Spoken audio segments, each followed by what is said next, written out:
Halo semuanya, selamat datang di channel YouTube Android TV. Di video kali ini saya akan membagikan tutorial kepada teman-teman cara menonaktifkan kunci kode sandi di aplikasi Sebelum masuk ke tutorialnya, jangan lupa untuk teman-teman subscribe dulu channel YouTube ini dan jangan lupa juga untuk nyalakan tombol loncengnya supaya kalian selalu dapat updatean terbaru dari channel YouTube Android TV. Oke, kalau gitu langsung saja kita masuk ke tutorialnya.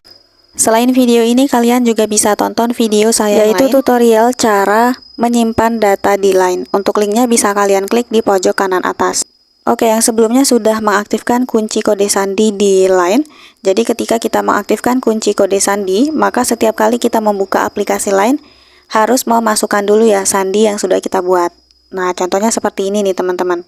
Ini coba kita masukkan dulu sandinya.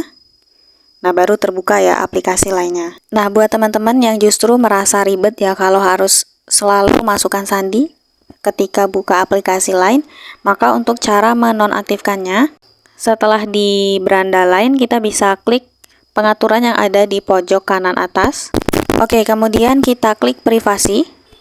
Nah, bisa terlihat saat ini kunci kode sandi saya masih aktif ya. Jadi untuk menonaktifkannya langsung saja kita geser tombolnya ke sebelah kiri. Nah, oke, sekarang sudah nonaktif ya. Kita tidak perlu memasukkan kode sandi sebelumnya. Oke, sekarang coba kita cek ya. Kita keluar dulu dari aplikasi Line dan kita buka lagi apakah pakai sandi. Nah, ternyata ini nggak perlu sandi ya teman-teman.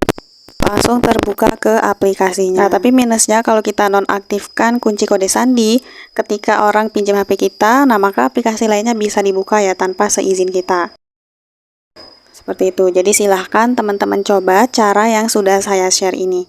Sekian dulu tutorial di video kali ini. Semoga tutorial yang saya bagikan bermanfaat dan selamat mencoba.